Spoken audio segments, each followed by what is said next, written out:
Morning, can you hear me?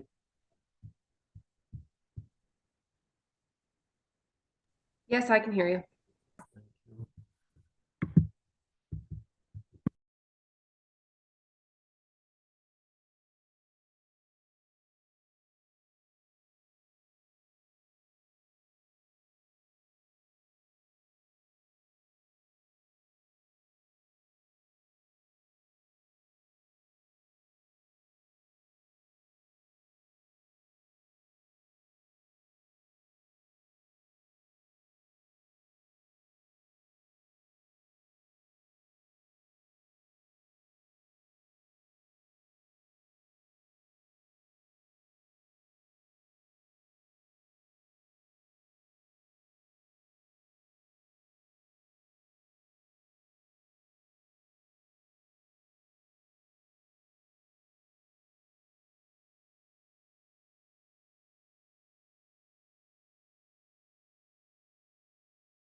Good morning.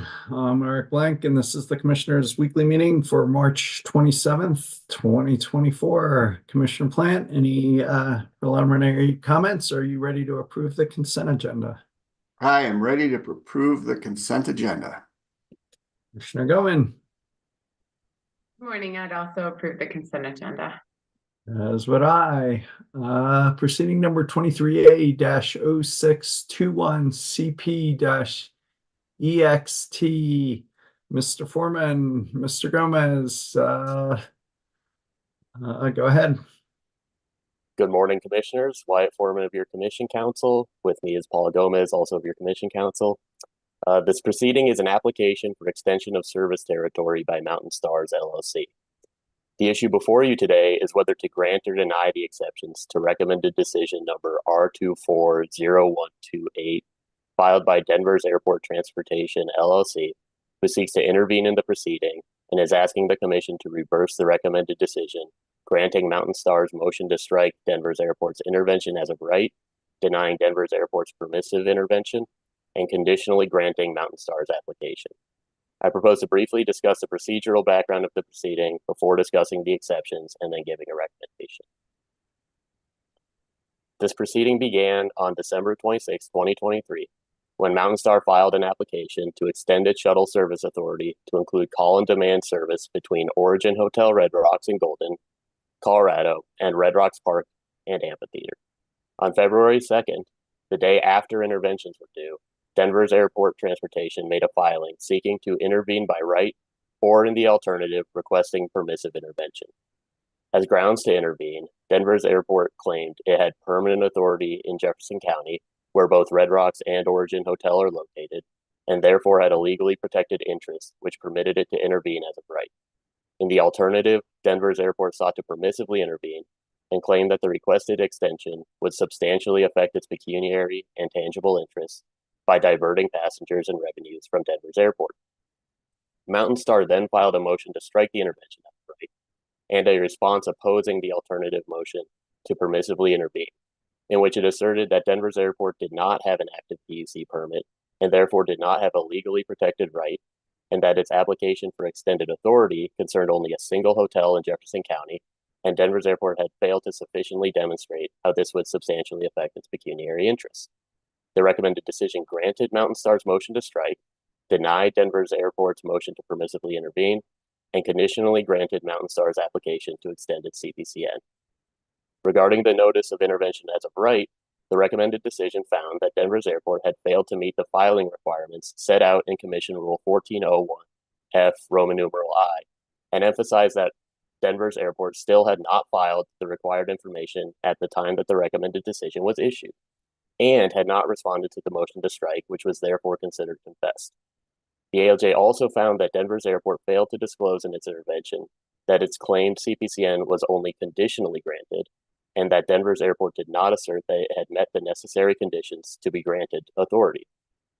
The ALJ emphasized that even though the motion to strike had raised these very issues, Denver's airport still had not filed its letter of authority by the time the recommended decision was issued. Regarding the motion to permissively intervene, the ALJ reiterated that Denver's airport had failed to establish that it had a commission-issued permit, and additionally concluded that Denver's airport had failed to establish how Mountain Star's application, which seeks to provide transportation to a single hotel, may substantially impact its pecuniary interests, and therefore failed to meet the requirements to permissively intervene under Rule 1401C. In its exceptions, Denver's airport primarily claims that its delay in making these filings and in responding to the motion to strike was due to staffing turnover, and that this constitutes excusable neglect, a concept in the Colorado Rules of Civil Procedure that would permit additional time to complete an act or obtain relief from judgment. In the alternative, Denver's airport contends that the ALJ erred in denying its permissive intervention on grounds that it had sufficiently established that the application may substantially affect its pecuniary interests. Denver's airport argues that it does not need to have a commission-issued permit in order to permissively intervene, and that its pecuniary interests are substantially impacted because Denver's airport has authority to provide service over the county in which Origin Hotel is located. In its response, Mountain Star largely reiterates the arguments made in its motion to strike, and also alleges that Denver's transportation made various misrepresentations in its exceptions and asserts that Denver's transportation should not be permitted to take advantage of the excusable neglect language. I can pause here for your discussion or proceed to offer a recommendation. If you can give us a recommendation, that'd be great. Commission Council recommends denying the exceptions in full. Denver's airport has not provided grounds to reverse the ALJ's reasoned determination on these issues, and we therefore recommend upholding the ALJ's decision. Denver's airport filed its intervention late and failed to meet several critical filing requirements spelled out in the Commission's rules. It had opportunity to respond to the motion to strike and provide documentation, and it did not. We also see no merit to the claim that these failures were due to excusable neglect, as that term is interpreted by Colorado courts. Even if we were to suggest adopting this concept in a PUC proceeding, situations of excusable neglect are typically characterized by unforeseen occurrences, including illness, family death, destruction of files, and other similar occurrences, which would cause a reasonably prudent person to overlook a required deadline. However, common carelessness and negligence do not amount to excusable neglect. In sum, Denver's airport's excuses do not rise to the level of excusable neglect, and it did not abide by the clear and straightforward intervention process laid out by Commission Rule 1401. Permitting its intervention and requiring this proceeding to continue to a hearing would be unfair to the applicant, who has met all deadlines and requirements for obtaining this narrow extension of authority. I'll pause here for your vote, whether you agree to denying the exceptions for these reasons and upholding the recommended decision. Commissioner Plant, comments, questions, discussion, or vote? I agree with the recommendation. Commissioner Gilman, I also agree. as do I, and that can be an ABC decision, denying the exceptions and upholding the recommended decision. So thank you, Mr. Foreman. Thank you. Proceeding number 24AL-0087TR, Mr. Gramlich, Rambling Express. Yes, good morning. I'm Gary Gramlich of the transportation staff. And lost my video. There we go. And this is a filing by Ramblin' Express. It's a tariff filing for the authority it may provide under its certificate, which is scheduled service between points in the Denver metro area and the casinos in Black Hawk and Central City, and also between points in Pueblo, Teller, and El Paso County, and the casinos in Cripple Creek. The tariff was filed on February 23rd. It's effective on April 1st. The Denver metro area is divided into two zones, an eastern half and a western half. The one-way fare to these locations is to be increased by $2 and the round trip by $4. Ramblin' also offers a 5 round trip pass for this same round trip service, and there are 4 locations in the metro area where the service is provided from and to the casinos. For both of the zones, this round trip pass is increased by $5. And just quickly on the type of service it is provided, the one-way trips in 2023 were only about $2,400 per individual tickets, and the round trips are $57,000. But the 5 round trip passes, $37,000 were sold, or a total of almost $185,000. And many of these are purchased by the casinos and distributed to their employees. It's similar in for the El Paso areas. Those are increased from $250 to $7, depending on which county it's from. They have a much smaller number of passengers there. The revenue for 2023 in comparison to the estimate shows that these increases could result in a possible revenue addition of $420,000. Total revenue in 2023 for Ramblin' was almost $16.8 million. They had a small deficit in 2023, and the increases may result in a positive for 2024. It did provide all the numbers and all the trips. And they've provided this service almost since the casinos have opened in both areas. And when it first started, there were numerous carriers that attempted to provide this service, but now there's only one for both areas. and I have a recommendation. Yeah, if you could give your recommendation, that'd be great. Yes, for both of these, they seem somewhat reasonable. So I'd recommend allowing the two tariff pages to become effective by operational law on the proposed date of April 1, 2024. Commissioner Plant, I agree with the recommendation. Commissioner Gilman, I also agree. as do I.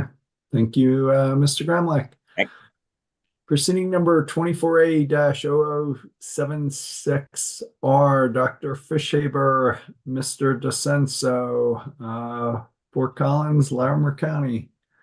Good morning, Commissioners. Pam Fishaber with the Rail and Transit Safety Section.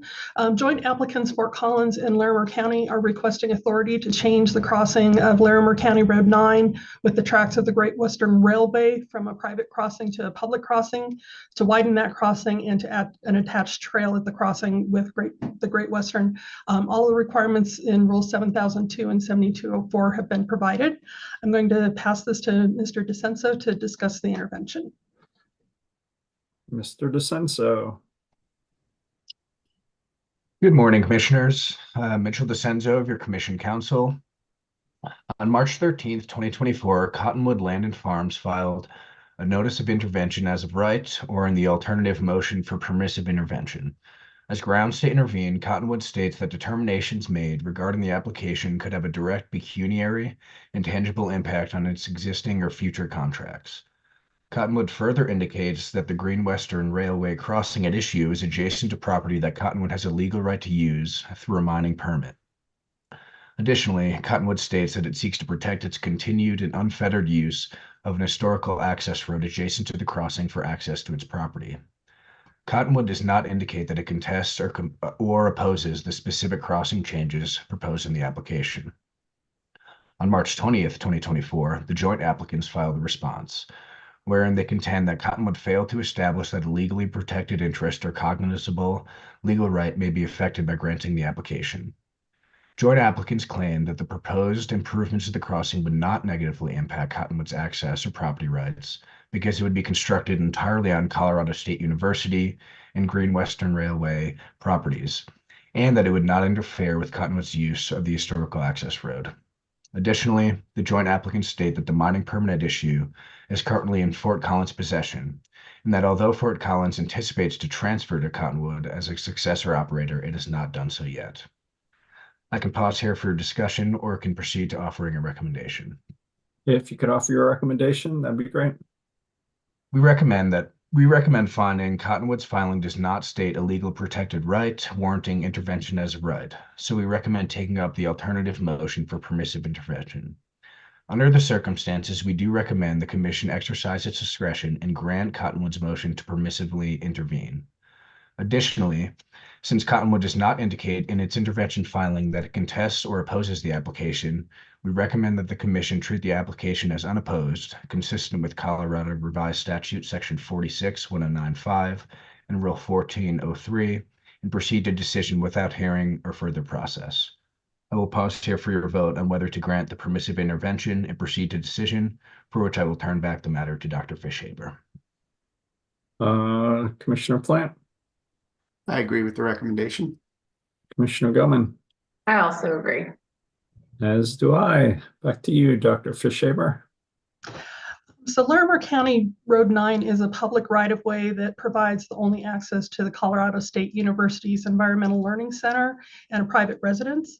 The public regularly uses this crossing to access the ELC and the Poudre River Recreational Trail that currently has an access point about a half a mile north of where the crossing is.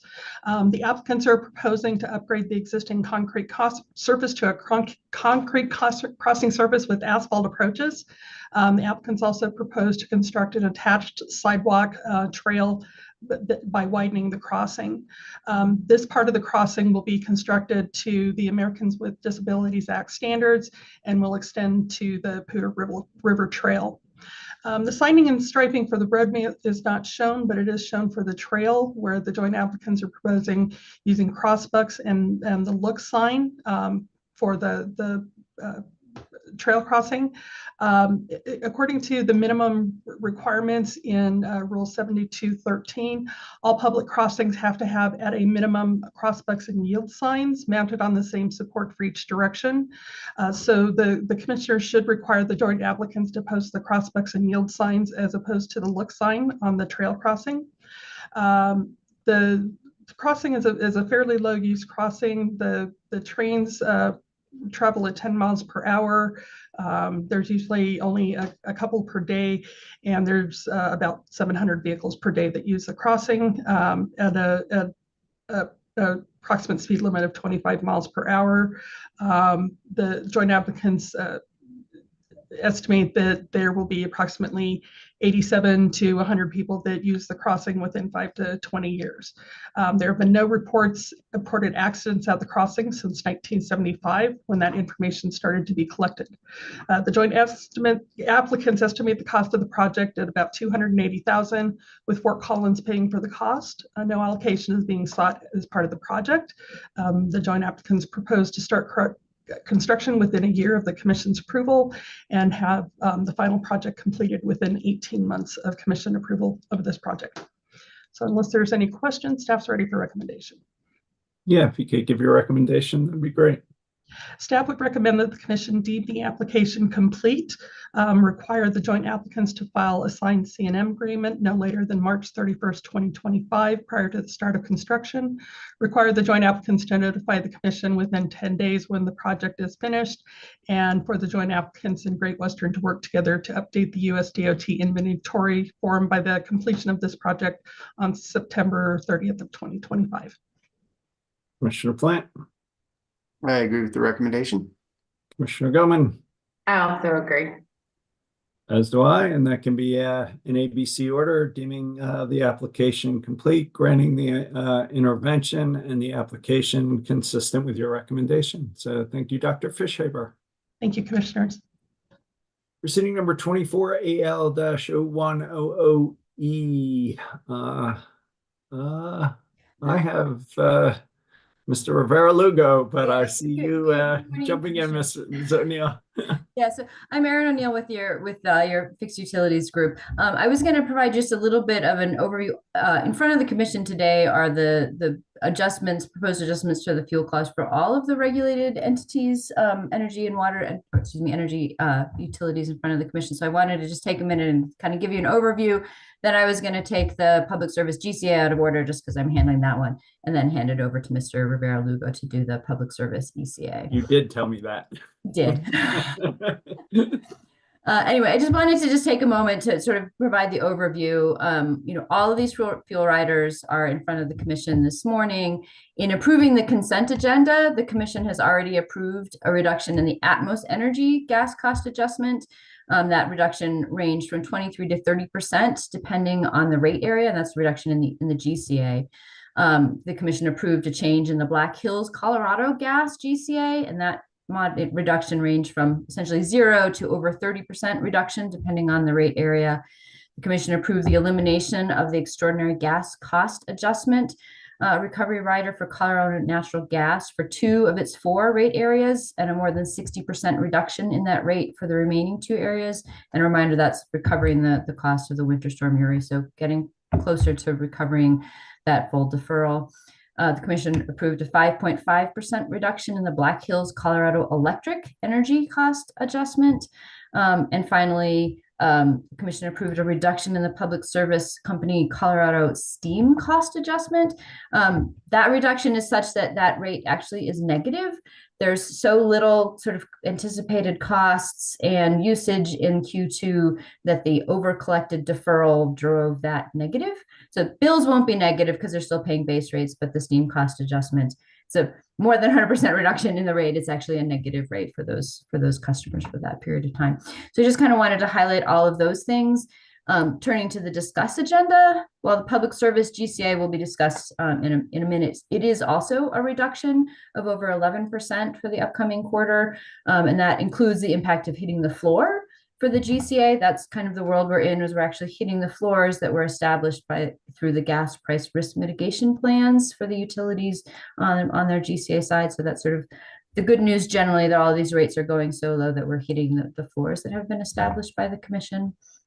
While the public service ECA is a rate increase, that's not driven by gas prices. It's basically driven by a recovery of a deferred cost associated with coal delivery issues from last year. So again, the gas costs are being driven lower, and we're just working on recovering all of our deferrals. And lastly, the CNG GCA is a combination of a rate increase and a rate decrease depending on the rate area, but some folks in that area also seeing some relief in their bills.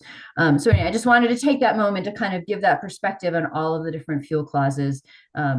It's been a calm winter from the GCA perspective, and that's good news. So I just kind of wanted to provide that little summary overview of where we're at.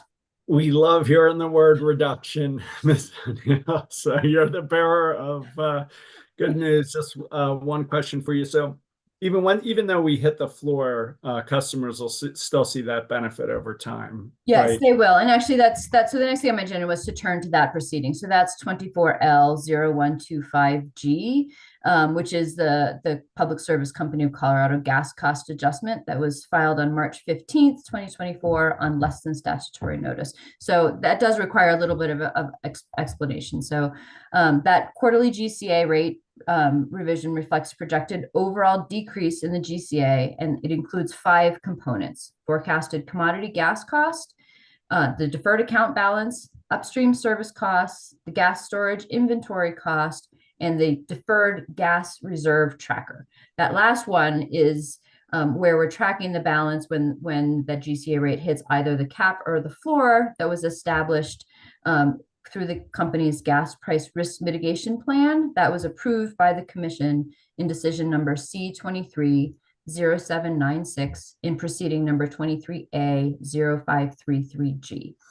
And recall that plan established a cap and a floor for the GCA rate to be charged to customers. The cap is $7.8 per decatherm, and the floor is $3.46 per decatherm, respectively. And that's, where the prudently incurred GCA costs are above or below those values go into that deferred gas reserve tracker. So if they hit the cap, they start deferring costs to be recovered later. And if they hit the floor, if they start funding the reserve fund that can be used at a later date when gas prices are high. So that's the world we're in now, as we've hit that floor and are starting to fund that reserve balance for the time that we hope never comes when gas prices are high again. The projected second quarter GCA cost, excluding the impact of the gas price risk mitigation plan, is a reduction from the current GCA rate of $4.255 per decatherm to just above $3, $3.004 per decatherm. And that's driven in large part by a reduction of $1.18 per decatherm in that commodity gas cost. That's the piece of the GCA that's driving down the price. So again, that GCA rate is below the established floor of 346. So that floor kicks in at that point. And then in addition, the company has also proposed to include in the Q2 GCA rate, quote, an additional 30 cents per decatherm to advance state policy to help mitigate fuel volatility for customers. That adder would, additionally fund that reserve gas reserve in order to begin to build up that reserve, which is capped at a total of $75 million. So to summarize, the current GCA rate is $4.255 a decatherm.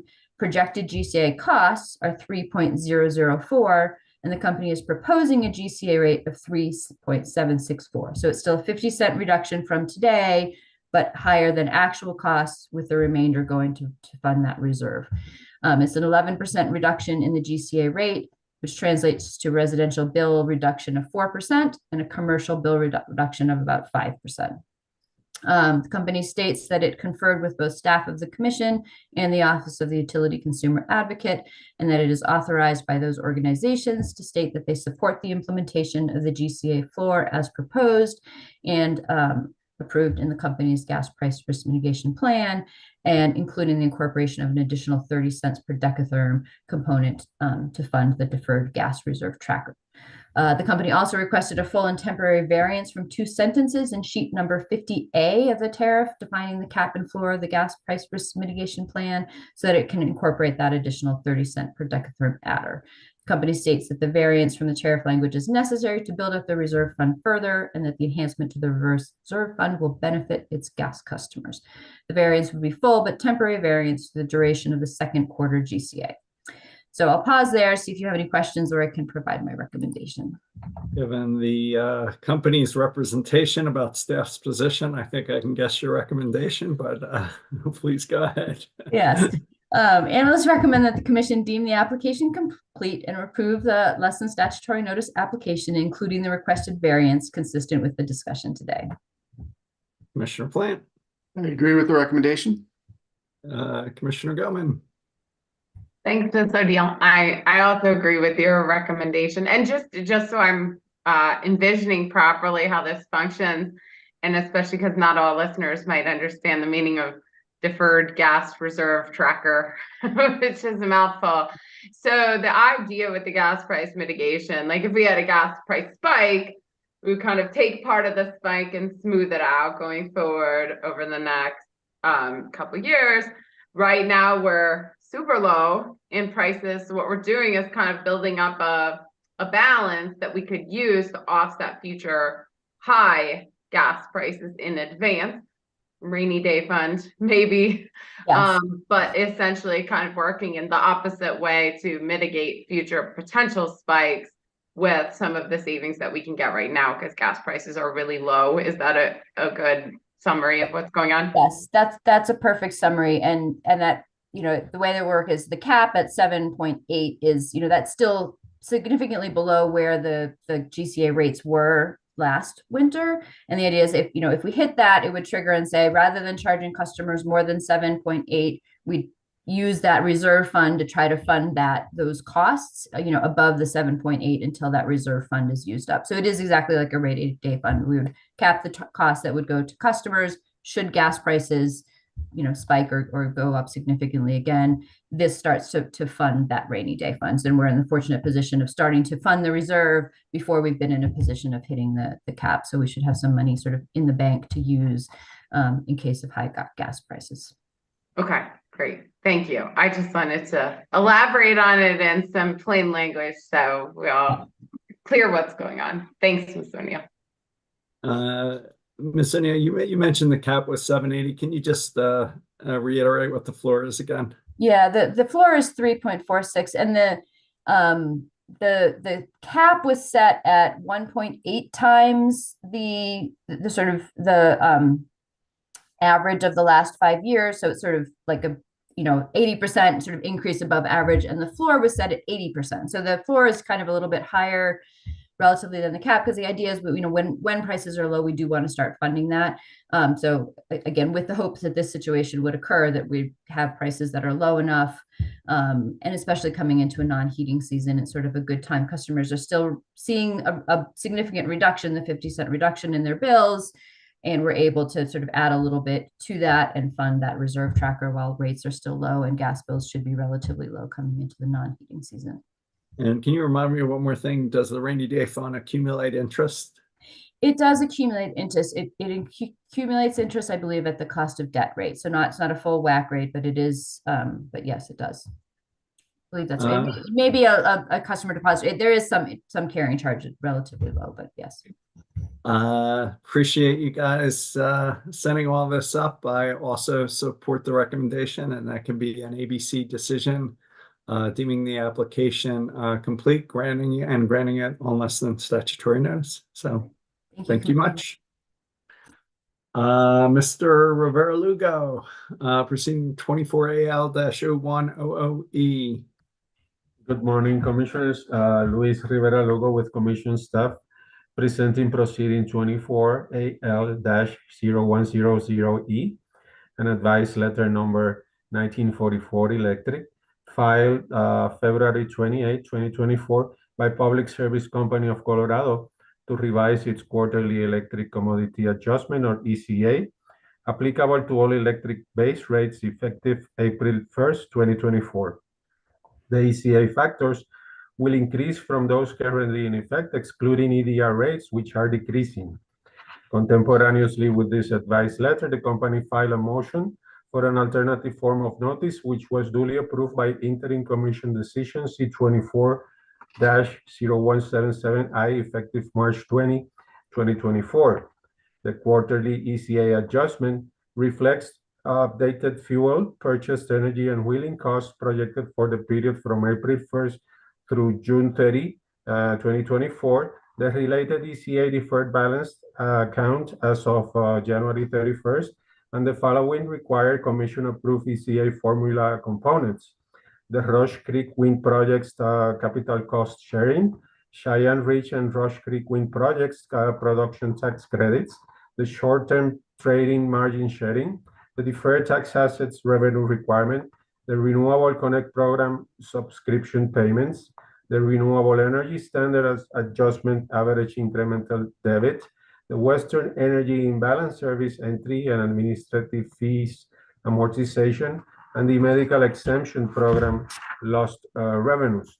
The main driver for the proposed increase is the inclusion of a $29 million charge in the deferred account balance, returning to the ECA the last installment remaining of the $123 million originally removed from 2022 pursuant to decision number R23-0833 in proceeding 23A 0215E, also known as the coal displacement proceeding.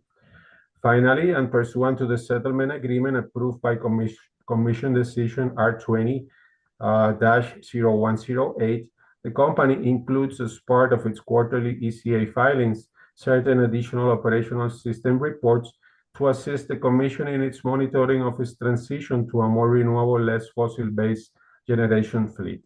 As usual, this information is contained in Exhibit number 10 to the filing. The proposed ECA factor will increase 9.6% from the existing 2.54 cents per kilowatt hour to the proposed 2.784 cents per kilowatt hour, and that translates into a projected increase of approximately $16 million in public services second quarter 2024 revenues. The impact for an average usage residential customer will be an increase of $1.49 or about 1.67% in its monthly electric bill, while for a small business customer it will increase $2.26 or 1.8%. I will now proceed with staff's recommendation unless you have any questions. Now, if you could proceed with the recommendation, that'd be great. Sure. Staff has reviewed the advice letter, the accompanying tariffs, and the work papers provided with no material issues found. We thus recommend the Commission take no further action and allow this advice letter to go into effect by operation of law. Commissioner Plant? I agree with the recommendation. Commissioner Gilman? I also agree. As do I. Thank you, Mr. Rivera-Lugo. Thank you. Proceeding number 24L-0128G, Mr. Duncan, CNG gas rate adjustment. Good morning, Commissioners. On March 15th, Colorado Natural Gas filed its application for a gas cost adjustment to adjust their commodity prices. CNG is requesting a slight increase. The overall, there are several divisions seeing a decrease, but overall it is a slight increase to the costs. Bailey, the Bailey rate area is going from about 63.5 cents per therm to about 61 cents per therm. Pueblo West is seeing about a 62 cents per therm to increase to about 76 cents per therm. Cripple Creek is seeing their rates decrease from about 59 cents per therm to about 41 cents per therm. And Eastern Colorado is seeing their rates increase from about 50 cents per therm to about 60 cents per therm. The increases are primarily driven by upstream costs, I had reached out to CNG, and their representatives explained to me that Eastern Colorado, they had to purchase some more storage capacity, and in Pueblo West, there was increased capacity obtained from Excel or Piesco to serve their customers. Are there any questions, or would you like me to go to my recommendation? Yeah, if you go to your recommendation, that'd be great. Staff recommends that the application be deemed complete and that the application be granted on less than statutory notice. Commissioner Plant, I agree with the recommendation. Commissioner Gumman. Thanks, Mr. Duncan, and thanks for chasing down why, it's sometimes hard to immediately understand as we see commodity prices decreasing, why we'll see some of these rate areas having an increase in the GCA. So appreciate that explanation. And when you said they went to kind of purchase more capacity from Excel, that would be like gas transmission capacity? That specific detail I did not get. Okay. The gentleman just stated there was an increased capacity obtained on Excel to serve Bailey and Pueblo West. I could certainly follow up and get back to you as soon as I hear. Yeah, that would be helpful, but I agree with your recommendation, and thank you for helping to figure out some of the details, which I appreciate understanding how the prices move in the different areas. So thank you so much. And I'll echo Commissioner Goman's appreciation and also vote to approve the recommendation, and that can be an ABC decision deeming the application complete and granting it a less than statutory notice. So thank you, Mr. Duncan. Mr. Davis, Senate Bill 23-291 from last year and rules implementing it. Good morning, Commissioners. I'm Ron Davis of the Commission's advisory staff, and I'm joined by Ruthie Harper in case you have any questions for Commission Counsel. Senate Bill 23-291 became effective in August of last year. The bill includes several provisions that affect tariff filings made by the state's investor-owned electric and natural gas utilities. For example, the bill requires utilities to file certain information with an initial rate case filing. The bill also requires the utilities to file rate trend reports when they seek to increase any rate or charge. And the bill also expanded Section 40-3-114 that prohibits certain costs from being recovered from utility customers through utility rates. When Senate Bill 291 took effect, the Commission put into place temporary rules to implement some of the new statutory provisions. This was to ensure continuity in the process by which the utilities changed their rates over time, essentially so that the utilities could prepare their rate filings and operate effectively in the ordinary course of business. And a few weeks ago, the Commission adopted the same rules on a temporary basis in proceeding number 24R0107EG. So today I'm going to present the notice of proposed rulemaking to put those provisions into effect on a permanent basis and to address other rate-related provisions in Senate Bill 291 that require rules but did not require implementation on an immediate but temporary basis.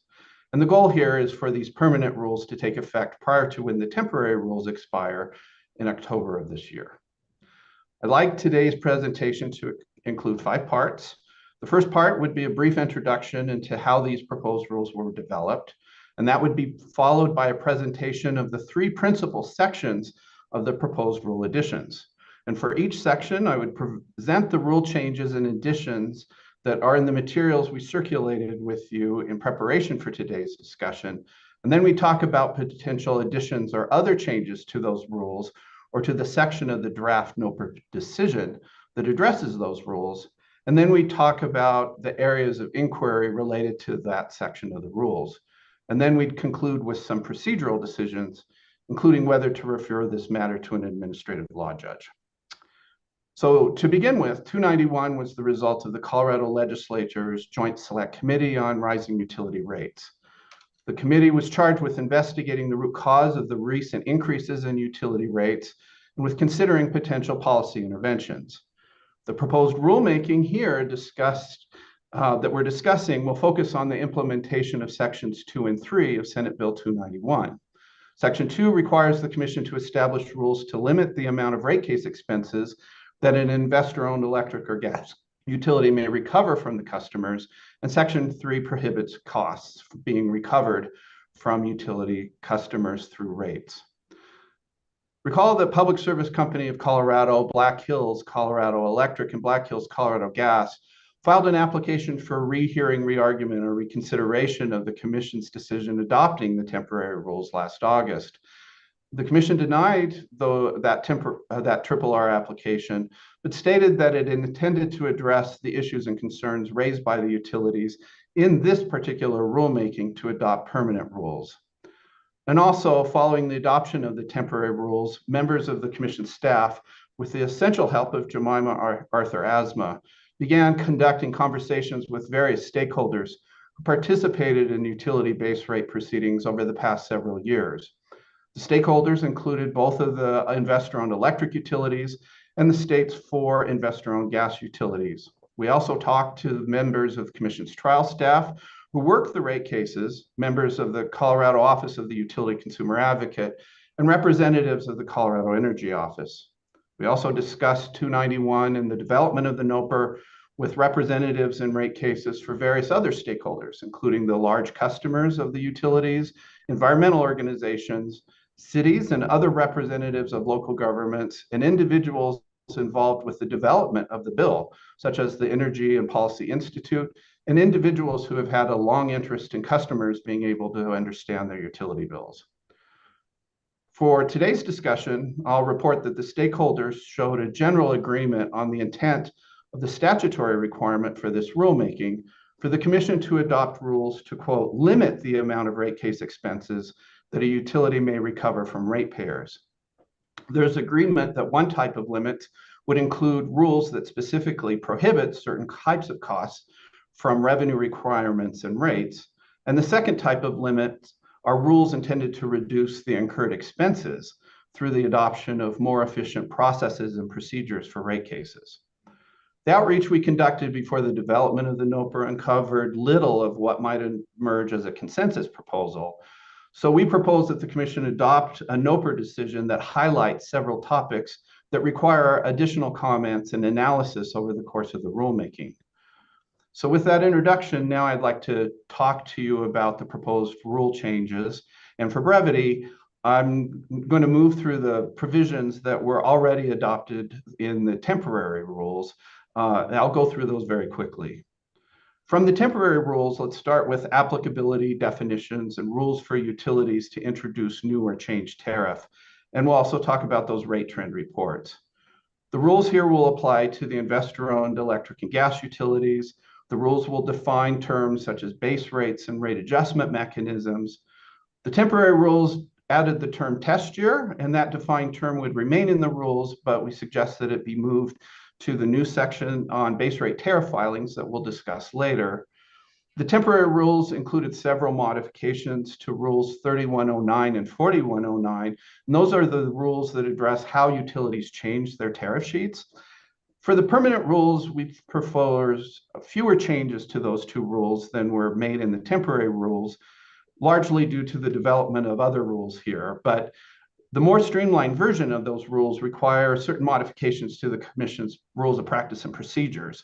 And those proposed modification of the P&P rules is to clarify that if an application is used to change a tariff, and that tariff change will impact customer bills, that application requires noticing to customers, just like an advice letter filing would require noticing. And that proposed change is intended to address issues raised by the UCA in prior proceedings regarding the lack of customer notice when something like a new rate rider is introduced in an application proceeding. And then, of course, Section 40-3102.52 requires the electric and gas utilities to provide a rate trend report. And this would be necessary when the utility is requesting to increase that rate or charge. The bill emphasizes the role about the information that is necessary to provide the historical context for such rate increase.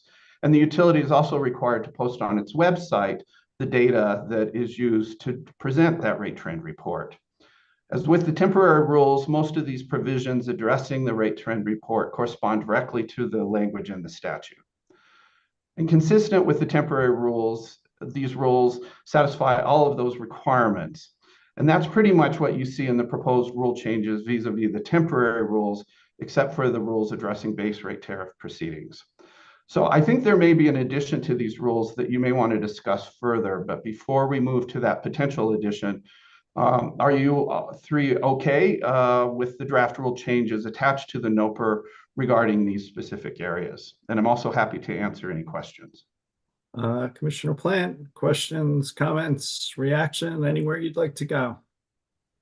Thank you. I agree with the recommendations from Mr. Davis. Mr. Davis, I did have one amendment that I would like to offer. Is this a good time to do that? I think that particular amendment will be coming up when we talk about proposed requirements for disclosures. Fantastic. Thanks. Okay, thank you. Commissioner Gilman. Yeah, thanks, Mr. Davis. I think these look good and look forward to that proceeding moving forward to see what many of the stakeholders have to say. So many thanks to you and Ms. Arthur Asma for all of the outreach to get us to this point. So I'm good with them as of now. I also have a suggestion when we move into the next phase, but looking good so far. Thanks. I'm good as well. If you want to keep going, Mr. Davis. Sure. So based on conversations with you each individually, a proposed addition to the rate trend report is a requirement that the utility provide total residential retail revenues. Then that would include all the base rates and all the rate adjustment mechanisms as required as a component of the rate trend report. And also the total residential retail sales over the same 10 years. And for the next year after the proposed rate would take effect. So this additional information would basically allow the rate trend report to present a residential rate per kWh on the electric side and a total residential rate per therm on the gas side that would be, a concise summary of all of the rate elements that are currently being presented in the rate trend report. This addition would just be a synthesis of what's already there, but I think would be a key residential rates metric that would be easily understood by the public, showing how total rates have changed over the past 10 years and how it's going to look when this new rate goes into effect. So I propose that as an addition to what you've already seen. Commissioner Plant? I agree with that. I think that'll give residents really valuable information to try and put their bills and impacts in context. So appreciate that. Commissioner Gilman? Yeah, I also agree, Mr. Davis. And I think the more we try to ensure that our processes and information coming in and out of here is digestible to normal people to understand what it means for their rates, I think having that work done for them with that information makes a whole lot of sense. So there is actual useful, tangible information here that normal residential customers could understand in terms of looking at that total rate. So I appreciate that update and would support it. As do I. Mr. Chairman, I had one other question, if you don't mind. Would it be possible, Mr. Davis, to include the consumer price index as a comparison in that look back? I mean, obviously you don't know what it is going forward, but just to give the ratepayers perspective on how the rates might compare to a historic consumer price index. Yeah, I think it would be possible for the utility to basically compare what's happening with the rates to what's happening to, costs generally by inflation.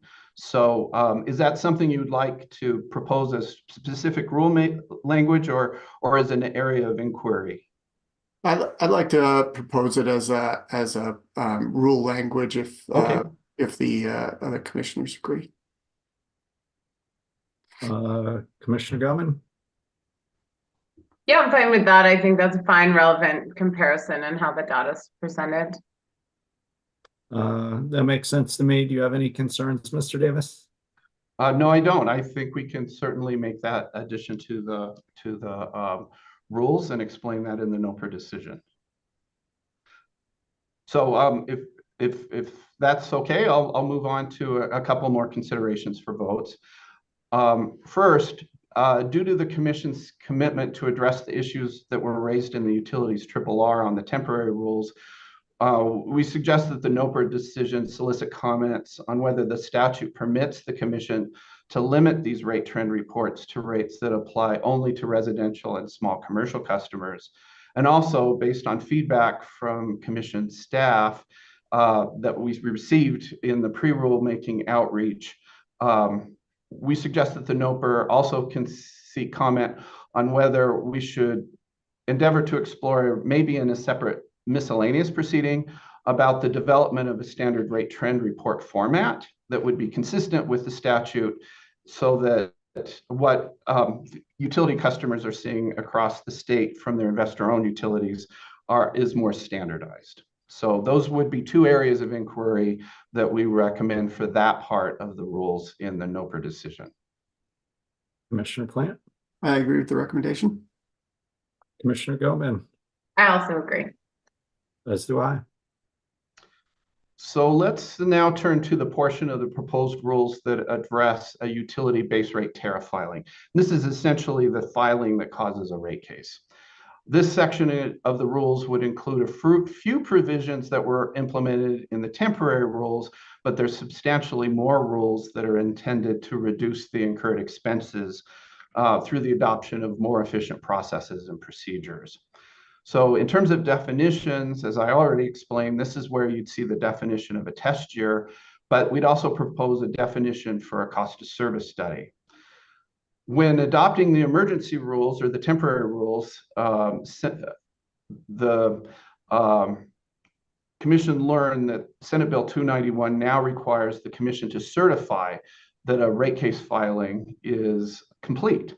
And the Commission must determine whether the filing includes sufficient information, both to compare test years presented by the utility and prospective parties in the case to what is commonly called a historic test year, and whether the filing includes sufficient information to satisfy any other purposes.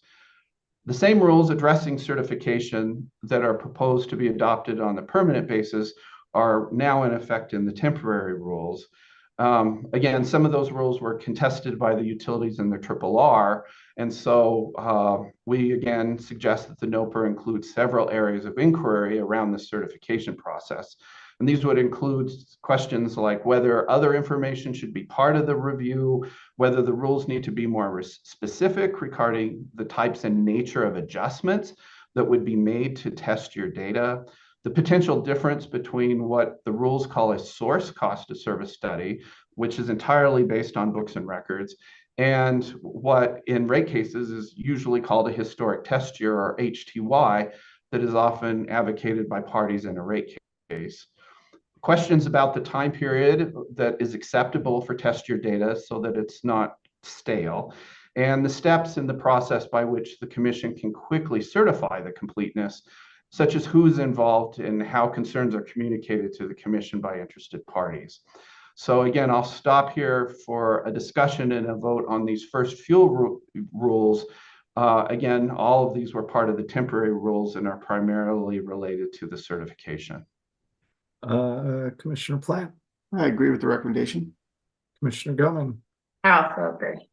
As do I. Okay, the next subsection of this section of the rules would be new rules that are not in place right now. And as I explained, the new law requires rules to limit the amount of rate cases expenses.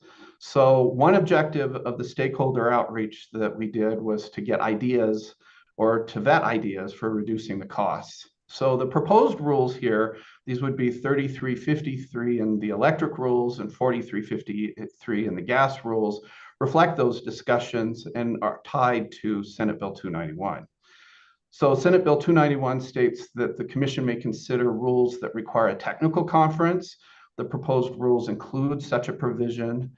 The new law further states that the commission may establish discovery parameters.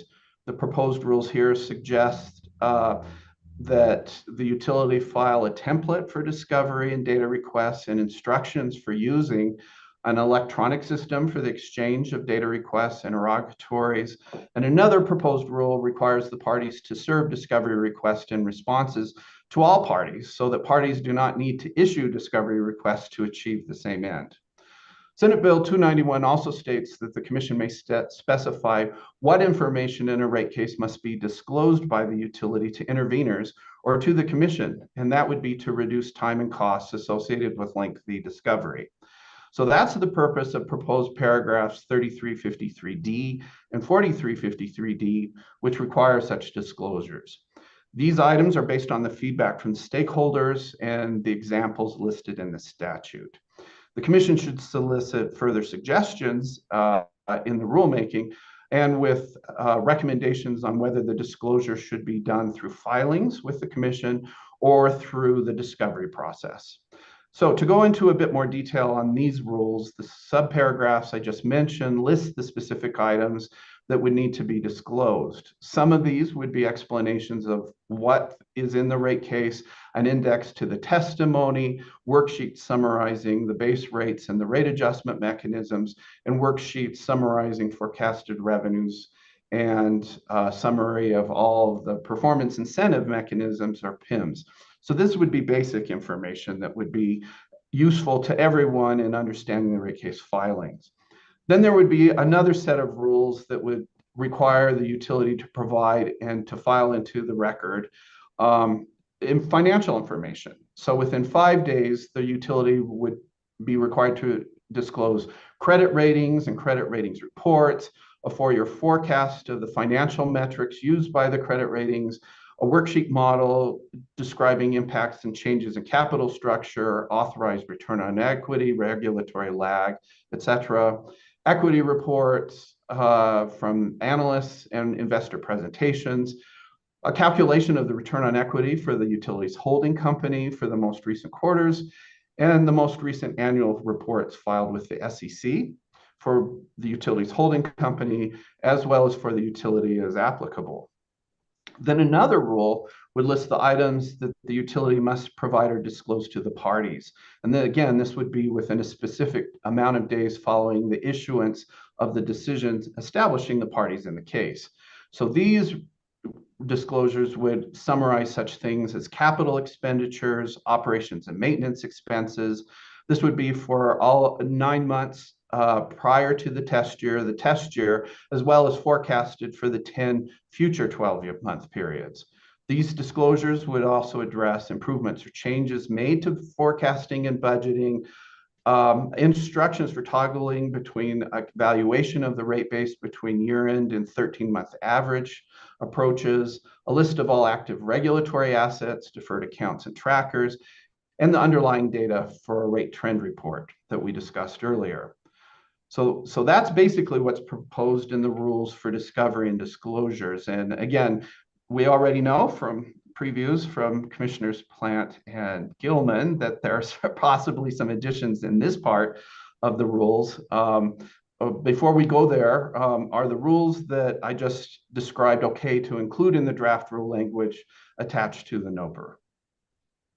Commissioner Plant? Yes, I agree with those additions. Commissioner Gilman? Yes.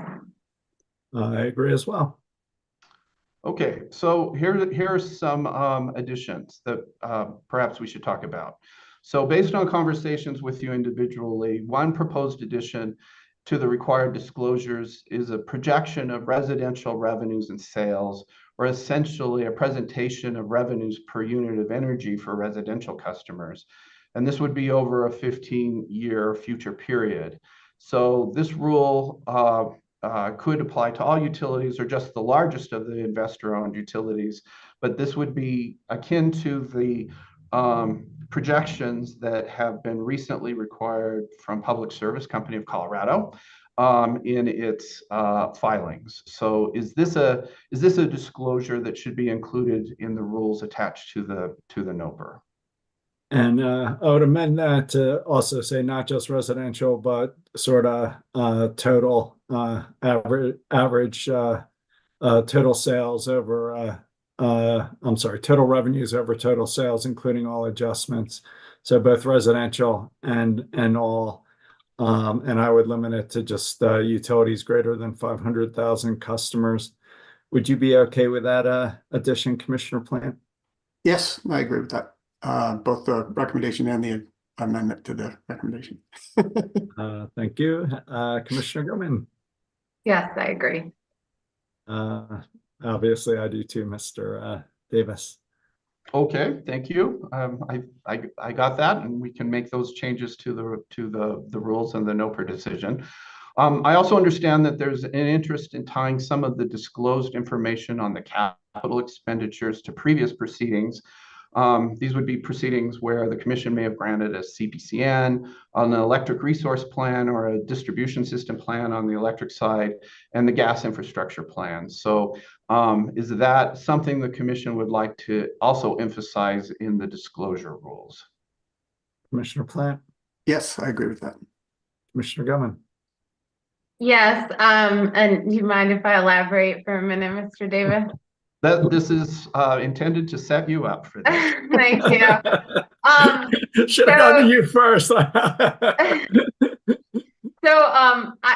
reviewed this already, right? But we have this entire kind of ecosystem of planning proceedings now that happens, whether it's transportation, electrification, distribution system planning, beneficial electrification, clean heat, gas infrastructure plans. And at a fundamental level, I think it's difficult to kind of tie these different proceedings together. So it'd be certainly helpful, just at a fundamental level, if the expenditures, both historical and projected, that we're seeing come in the rate case are tied back to a proceeding where that's appropriate or where that occurred or any approvals occurred.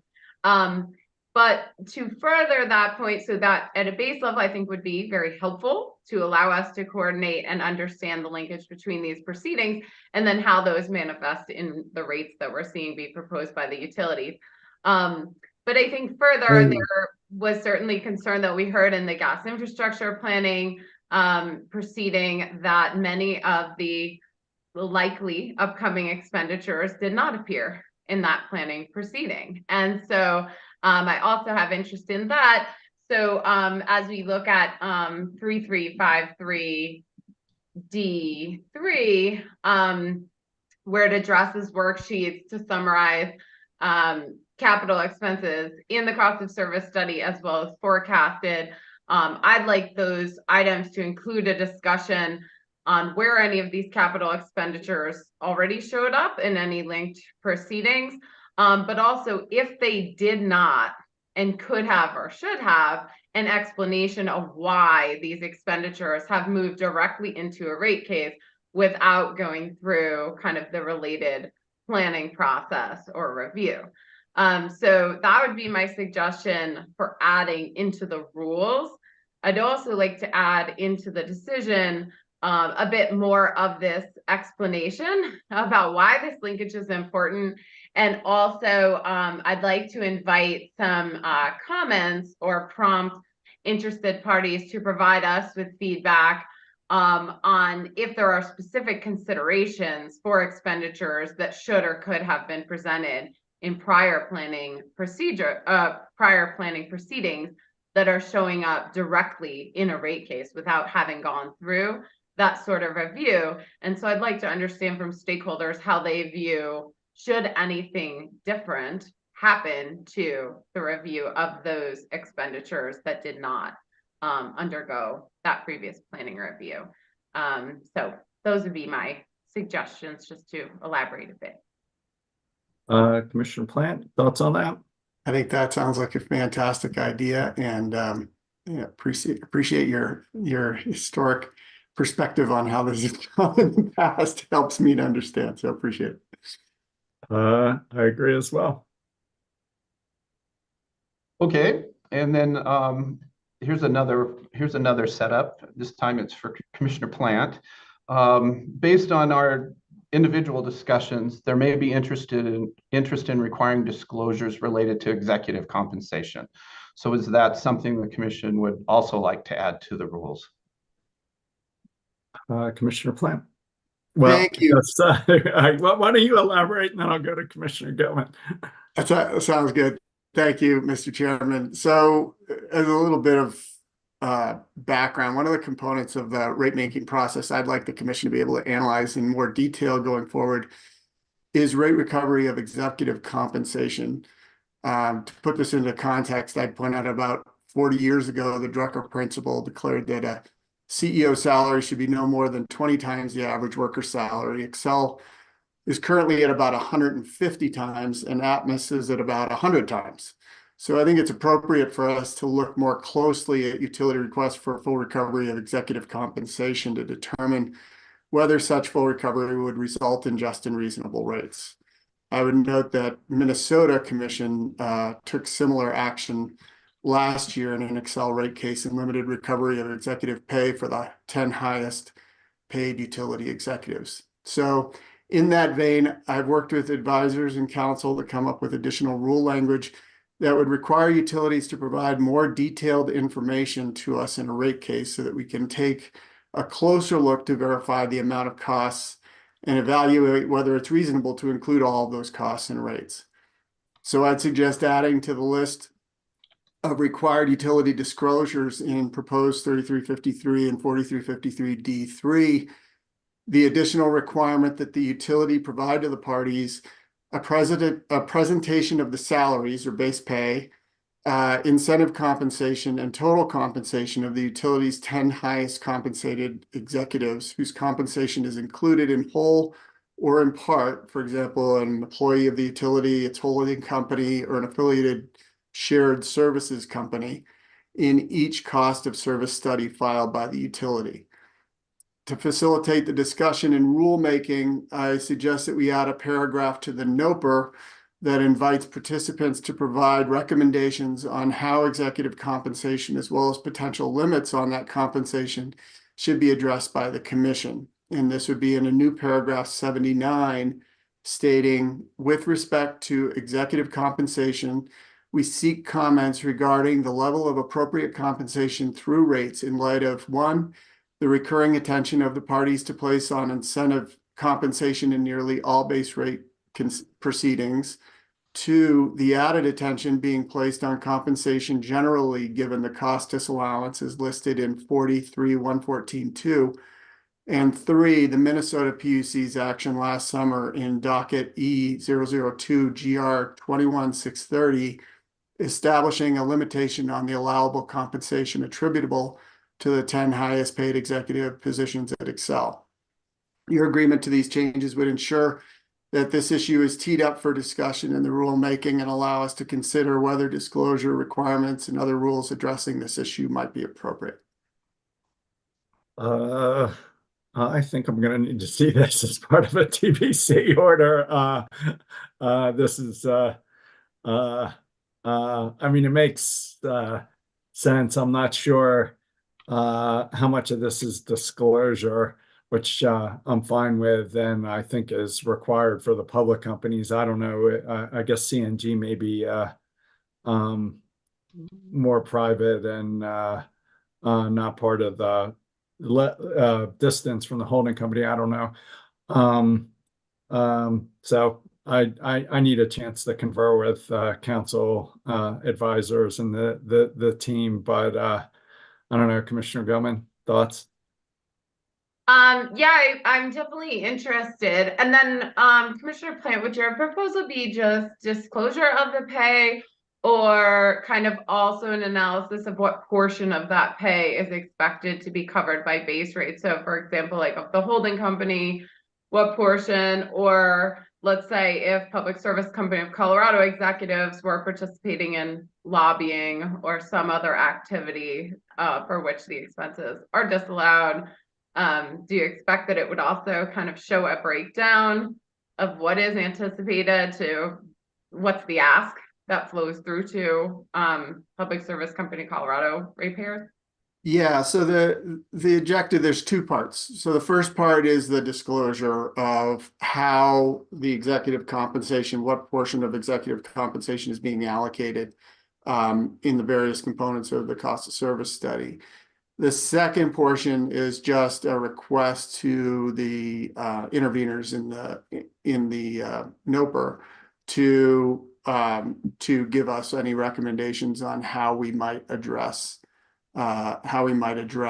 that going forward, what's just and reasonable in terms of whether or not we should put a limitation on the amount of the compensation that is allowable to be included in those various components of the cost of service study. Okay, and one more question. I think you had said the 10 highest paid executives. Would that be for the holding company and the subsidiary operating in Colorado, or like at what level would those 10 highest? Right. Yeah. So the language that I included was an employee of the utility, its holding company, or an affiliated shared services company. Okay. Okay. So those 10, yeah. I'm just trying to think it through.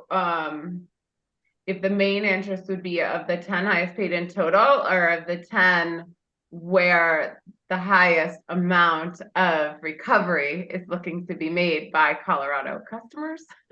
You know what I mean? Like, I don't know how to break that apart when you have like the holding company, and then I actually don't know off the bat what that kind of breakdown looks like. So that would be, but maybe we add that to the decision in terms of how you figure out what those you care about the most are. But I'm very supportive of the concept, and I think I can support your language for the original NOPR. And perhaps in the decision, we can ask a little more about how we determine which executive compensations are of the most interest. Should it be the total compensation or the amount looking to be recovered by Colorado customers that would rank it as the highest? Yeah, so I guess Mr. Davis, why don't we view this as having tentative support for the concept. Let's work it through the TBC process and take it from there. And I guess we always have an opportunity to get reaction from the parties since this is going to go through a fairly extensive dialogue.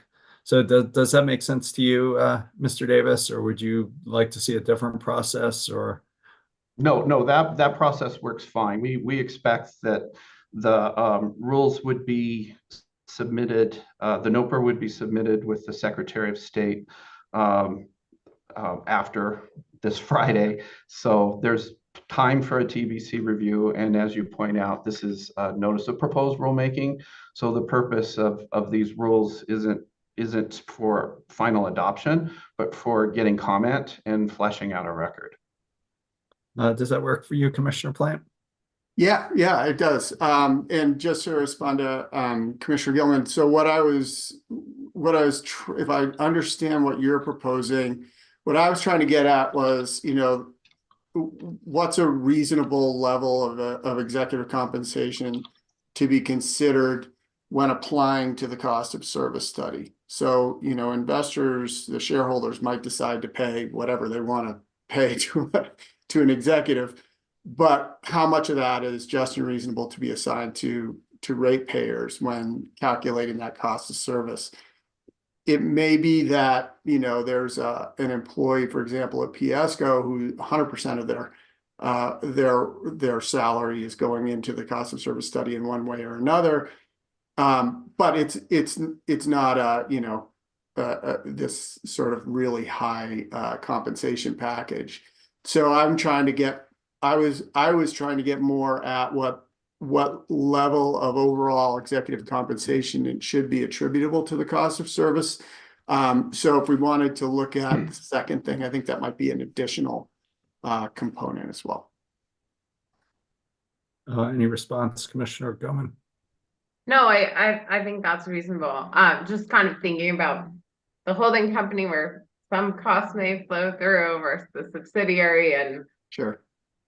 what executives are Colorado customers actually paying the most for? I'm not clear, but it would be very helpful to have that fleshed out in this process. So appreciate you bringing it up. Thanks. As do I. Mr. Davis. I'd like to check in with time. We're at 10:14, and I just want to make sure Commissioner Gilman is fine with us continuing. I think it's about 10 or 15 more minutes. Yep. Commissioner Gilman. Okay, then if it is okay, Chair Blank, I'll continue. Please. Okay. Now we'll turn to that third section of the rules, and these are the rules that address costs that are prohibited from rates. Section 40-3-114-1 requires the Commission to prohibit utilities from using ratepayer funds to subsidize non-regulated activities. Now, this is a long-standing statutory requirement, and it's been addressed by several provisions in the Commission's rules, including the section within each set of the electric and gas rules titled Unregulated Goods and Services.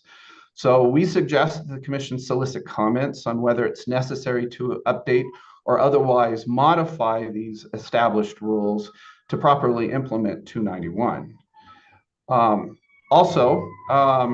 What's new from 291 is section 40-3-114-2. And this new law prohibits utilities from recovering several types of expenses from ratepayers. The temporary rules in place now don't include provisions to implement these prohibitions. However, feedback from certain stakeholders suggest that the permanent rulemaking, this rulemaking, be used as a forum to examine these new provisions. So the draft rule modifications that we've presented to you list the cost and expenditures that are prohibited from rates, and this is intended to accomplish the requirement to exclude such costs and expenditures from revenue requirement calculations and the class cost of service studies presented in the proceeding. So with that, I'll pause here for a discussion and vote on whether to include these new provisions from 114.2 in the Commission's rules for the NOPR. Commissioner Plant. I agree with those additions. Commissioner Goman. I also agree. As do I. Now, the temporary rules include one provision that stems from the new additions to section 114, and this is in part 5. The temporary rules require each utility to file an annual report to ensure the utility's compliance with the excluded cost provisions. This was a topic of controversy raised by several stakeholders in our pre-rulemaking outreach. For instance, the utilities raised general concerns about the prospect of additional rule provisions that would, according to the utilities, inappropriately delve into their affairs regarding communications and their practices and principles around lobbying. And other stakeholders suggested that additional requirements were actually necessary to examine the utility costs more granularly than is often done in a base rate proceedings. Certain stakeholders suggested, for example, that the Commission develop a system of forms to disaggregate time and expenses of specific utility personnel who engage in both recoverable activities and non-recoverable activities.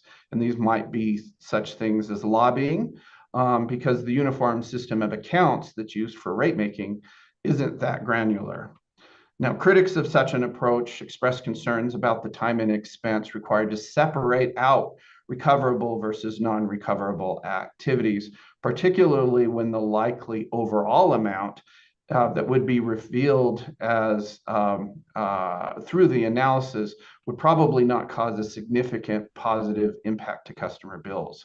So given this divergence of views, we suggest that the Commission invite comments robust comments regarding this proposed reporting rule and any additional rules or clarifications to ensure that the cost and expenditures that are prohibited from rates by 291 have been properly removed or otherwise excluded. So that's a point presented to you for a discussion and vote. And that's basically, again, to put a rule out there that follows the statute, but an invitation for a robust comment on how these annual reports and what kind of analysis is done in a rate case or between rate cases on prohibited expenses. Commissioner Plant, I agree. Commissioner Gilman. Yeah, thanks, Mr. Davis. Appreciate you teeing this up. I mean, this is a critical question since we have statutorily prohibited expenses. How do you show or prove that they are not in what's being proposed for base rates?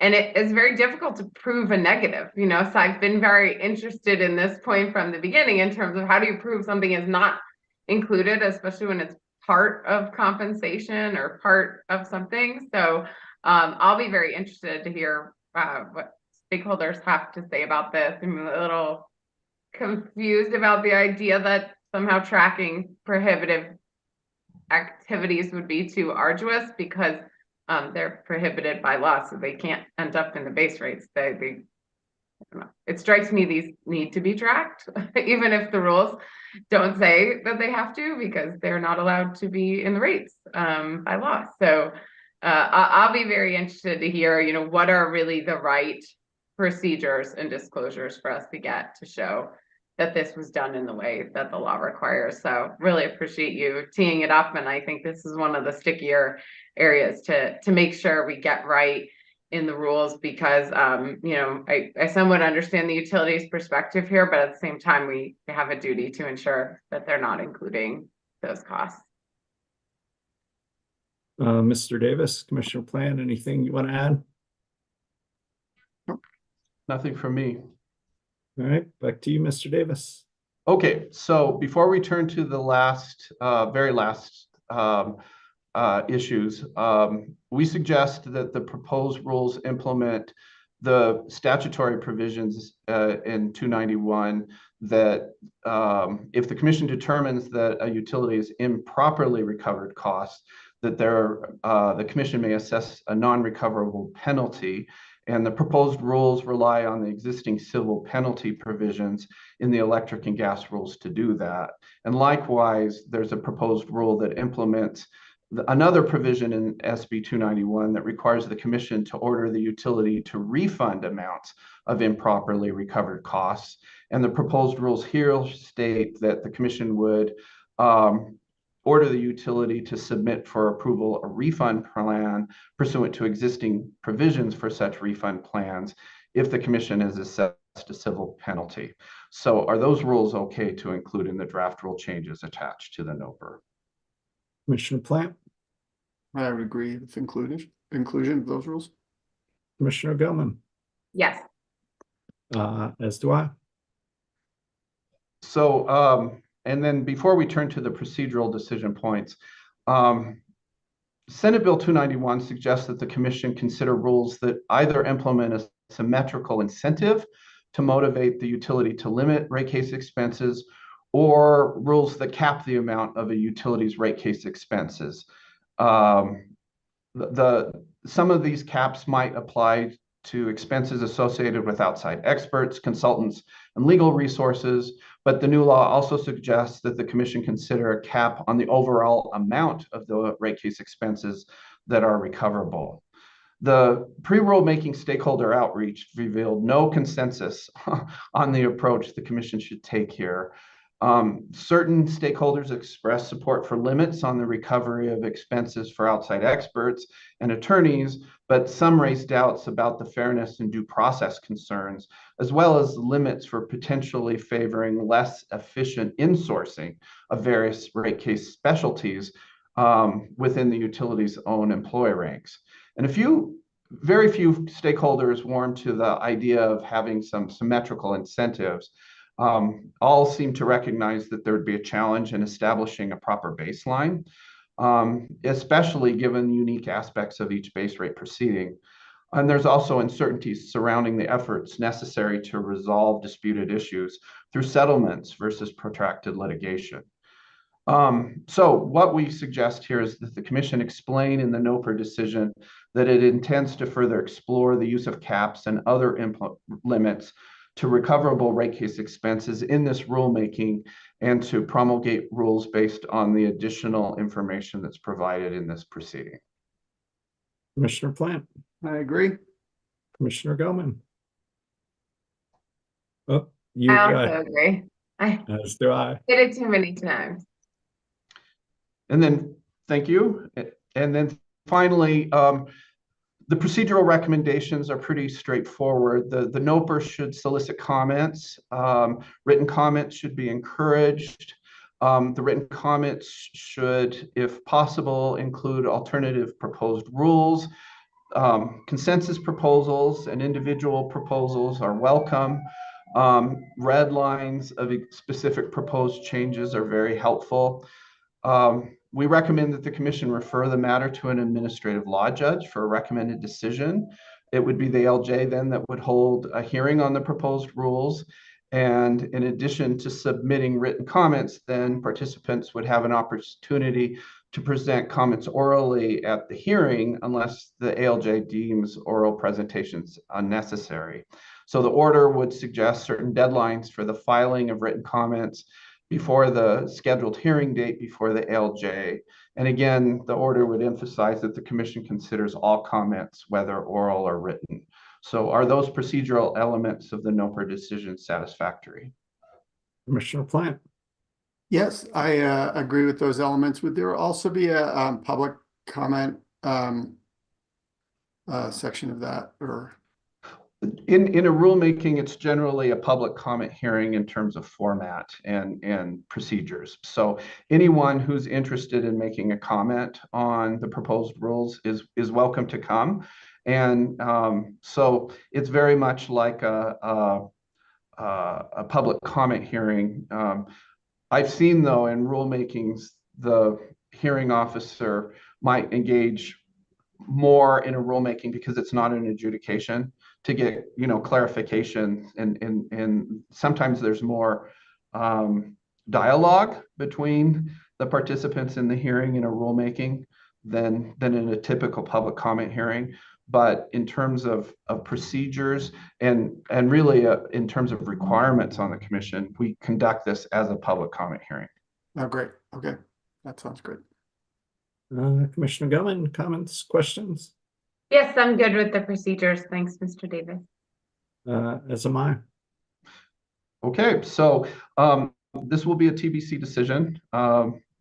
You've reviewed most of the NOPR. Perhaps what I'll do is highlight the areas that are new based on today's discussions to help you complete the TBC review, and we'll also do the same to the rules that will be attached to the NOPR. So I think we have everything we need, and I think we have instructions that this will be a TBC. Yeah, and thanks to you, Mr. Davis, for leading the outreach to all the stakeholders and putting this all together. Really nice job, and appreciate it. So thank you, sir. Commissioner Plant, any final thoughts before we adjourn? Nope. Commissioner Goman? Nothing additional. Thanks. Thanks to all. And with that, we're adjourned.